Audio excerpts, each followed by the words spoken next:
Hey, everybody, it's Eddie from Tokyo. This is your cryptocurrency update from Japan. And if you're an XRP holder, you're going to want to buckle up. I have a lot coming at you. This is Volante.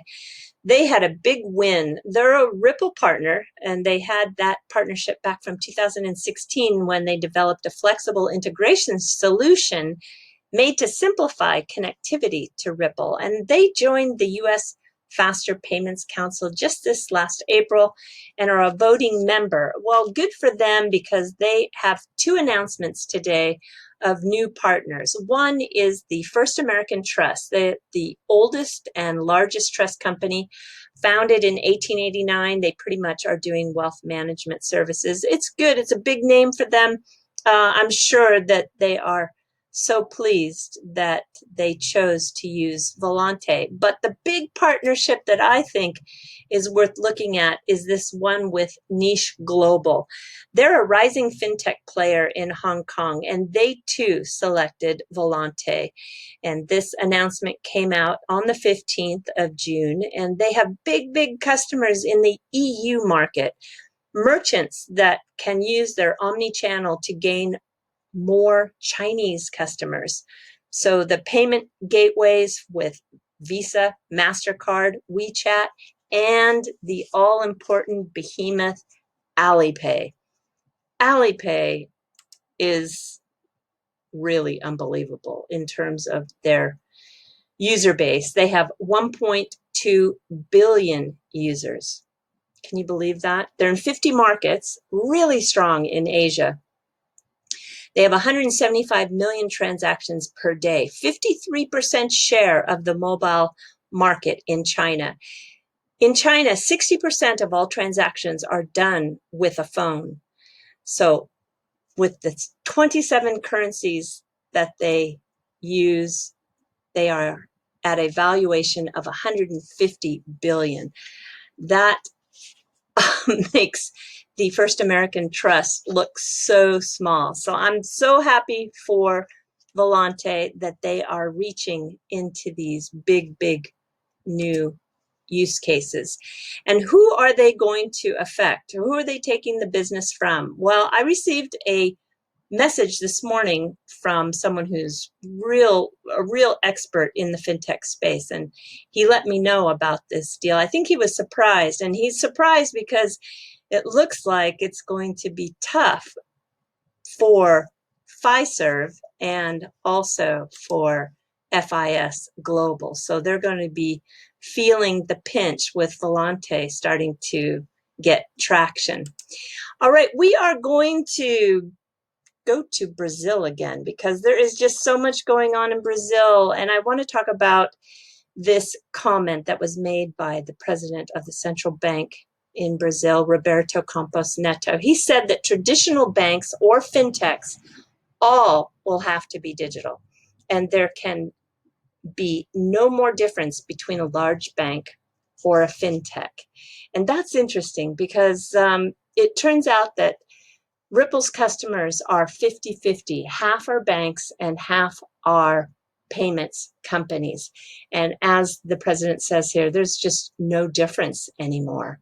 So Brazil's central bank, they had been studying the distributed ledger technology since 2017. They focused on Ripple, Hyperledger, Corda, and Quorum, which is Ethereum based.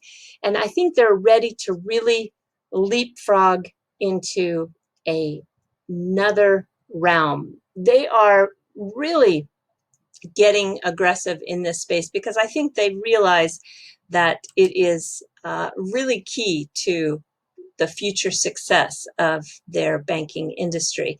So Brazil has been getting a lot of traction for Ripple. They opened up an office last year there, and there are lots of big banks, Santander, Bradesco, and also Rendimento. They're the first one to use the Ripple Cloud that was just announced a couple of days ago. And ODL, the on-demand liquidity, it's going to launch very soon in Brazil, according to Marjan Delatin, who is Ripple's head of global banking.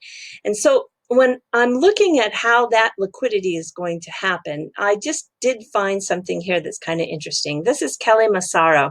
She is the founder of Abracams. They're a Brazilian association which was founded for the purpose to unify the foreign exchange brokers. So the foreign exchange brokers can be a very key, intricate part of a successful corridor that's liquid and has, efficiencies needed to do that.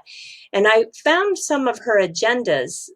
This one is from August, and you can see that they were going to meet with Ripple to present a proposal for shared use to their associates. And then I found the agenda for June, and it looks like that proposal has turned into an arrangement because the presentation of the payment arrangement for Ripple was being announced in their June agenda. So that's great to see that they are building out their network of partners so that they can indeed have a very liquid corridor. And meet Mr. Marcelo Barbosa. You got to thank this guy because he is responsible for something that has come into effect as of June 1st, which is very important. He's the president of Brazil's Securities and Exchange Commission. And what he did is he put through a new law that is called a CVM Instruction 626. It took effect on June 1st, and what it does is it allows participants to come to Brazil so that they can test, study, research these innovative business models. And to attract the companies that they are talking to, it is going to be able to use new technologies and or innovative use of existing technologies to produce positive results. Yeah, they are very interested in seeing what is being done out there. And they will receive temporary authorization to develop their innovative business model and may be exempt from regulatory requirements to reduce the burden of compliance with the current rules established by the municipality. So what does that mean? Well, what it means is that they can experiment and observe innovative environments such as the cryptocurrency market. And this CVM Sandbox is open for the space to use cryptocurrencies. So that is probably why we saw Ripple meet with the central bank on May 30th. And it also is probably why we have the announcement that Facebook is launching payments in Brazil with their WhatsApp. And it was something that they had been beta testing in India. Well, this is one of those technologies that I think Brazil is very interested in. And so they no doubt are also invited to be a participant.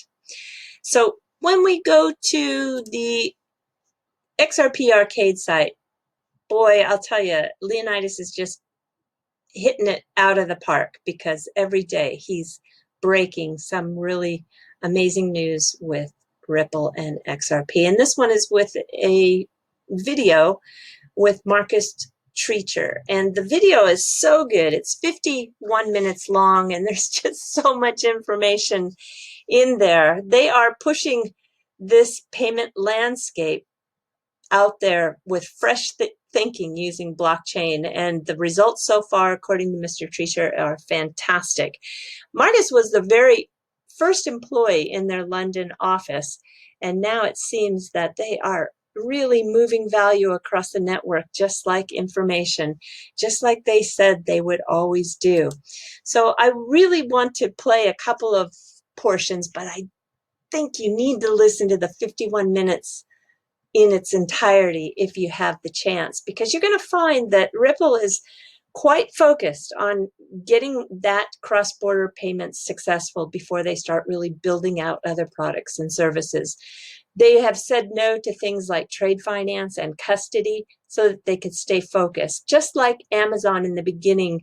As Mr. Treacher says, they focused on online payments, and Google in the beginning just focused on search. Well, they are focusing on those cross-border payments, although they have loans coming, and the loans is actually what he shed a little bit more light on that. It's going to help build out the liquidity. They're going to loan XRP out to some of their clients. That's interesting. But also, too, in the 24-minute mark, when he talks about the banks and the payment providers, banks just move slow, but the payment companies are moving faster. However, all of them are very digital friendly. He cites the Siam Commercial Bank in Thailand as a fast-moving bank, and also Osimo as a fast-moving fintech. But it's just interesting, as the central bank president said, there's really no difference between banks or fintechs anymore. Everybody is in this space, and those that are using the technology are going to be successful. Also, it seems that they have softened their feeling against Swift. And I do believe it's because, as Mr. Treacher says, the model that Ripple is following is the future. And that gives them some confidence. So when it comes to Swift, they see themselves as coexisting in a very big marketplace. And with the question of what is the relevance to Ripple with Bitcoin, the answer was none. And what's the largest value that Ripple can transmit? Infinite. I love those answers for sure. All right, I'm going to play this one section for you here at the 36-minute mark, where he talks about the global coverage and the big pipe with MoneyGram. MoneyGram is still very much an important part of this solution because it provides them a cash out payer in virtually every country in the world, and it is going to grow still. So don't be fooled by any rumors you hear. MoneyGram is still a big part of the on-demand liquidity with the digital asset XRP. Here you go. Have a listen to this really short portion. We can touch many, many other countries, but the way we're heading, I would think by mid-2021, we'll have, to all intents and purposes, complete global coverage. One thing to watch, we do have a great pipe into MoneyGram, which we have a relationship with, which gives us a cash payout in virtually every country in the world. And we're looking to build that up and plug that into the RippleNet network as to. Yep, so they're going to build that out and put it into the network. And gosh, can you believe it? By mid-2021, that's just around the corner, they're going to have global coverage. And then on this next one, I want to just have you listen to the volume, because volume is going to translate into ODL as the liquidity in these corridors grow. So listen to this portion. Which I think is there. And that leads to kind of a question for me, which is, how should people be measuring you? Particularly if we have you back on the show.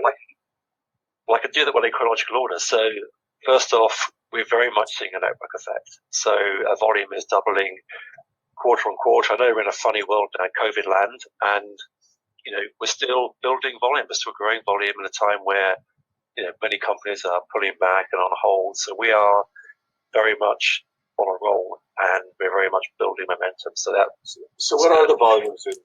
So very much on a roll, building momentum, doubling their volume quarter by quarter. It's fantastic, really. I will put a link to the XRP Arcade website so that you can read the article that Leonidas wrote, and also you'll have a link to that video. And if you have a chance to listen to all 51 minutes, it's worth listening to. All right, everybody, we are going to jump to the fluff. There was a Sumo Stable that was in the news in the last couple of days. There was a woman who was in despair, and she jumped off a bridge that was very close to their heya, is what this is called. And the heya is Sakaigawa. And there are some really famous wrestlers at this particular one, but all 20 of them that were there that morning when she jumped into the water, and they heard her, calling for help, they went and rescued her. I thought, yeah, it's just been a big story here. And this is the biggest wrestler in that stable. This is Goedo. He is ranked very high. I think he's an Ozeki. And if you are an American football player, can you guess who is sitting next to him? This picture was taken in 2017. This football player, is 6 feet 4 inches, 225 pounds, which is about a little over 100 kilos. And look at how small he looks next to these sumo wrestlers. That gives you an indication of size. That is Tom Brady. And of course, he's the legend in football, a quarterback. He grew up in San Mateo, which is part of the San Francisco Bay Area. And he also then played college football at the University of Michigan. So he was a Wolverine. And then he went on to play with New England. He was a Patriot and just recently moved over to Tampa Bay. But he's played in 9 Super Bowls, winning 6 of them, and he's also won 4 Super Bowl MVP awards. Yeah. When he was drafted, he wasn't picked up until the 6th round. I think he was the 199th chosen player. So he's considered the biggest steal in history of the NFL draft. No doubt. Wow. They really got lucky with him. Anyway, I think this is probably his son. Tom Brady worked out with Goedo, and there are some interesting shots you can find out there on the internet. But one photographer in particular that has visited that stable when he was in Tokyo is this David de Fleschauer, and probably a Dutch photographer. And the photographs that he took are just the best I've ever seen. He gets them glowing in this golden sepia tone, and it's just so beautiful. And if you are surprised here, this is a stretching routine that sumo wrestlers will do before they begin, and they are extremely limber. You'll be surprised, most of them can do the splits, but the photographs I found to be so beautiful. I'm going to put a link to his collection, which are many, in the description below. The workouts last for a couple of hours. The guys are really sweaty and really dirty, and they work so hard. This is when you see a workout, you're going to have great respect for the amount of work that they put into their daily routine. And I think David also brings us a video where you can watch some of that morning workout. This is the last thing they do, actually, at the very end of their workouts. This is usually done with somebody who is not in trouble with the stable master, but somebody who needs to really level up their skill. And have a quick peek here at what they do.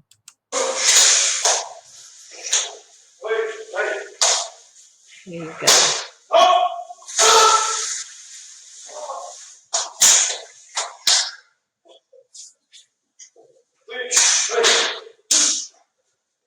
And he's got to roll, and then he's got to do it again.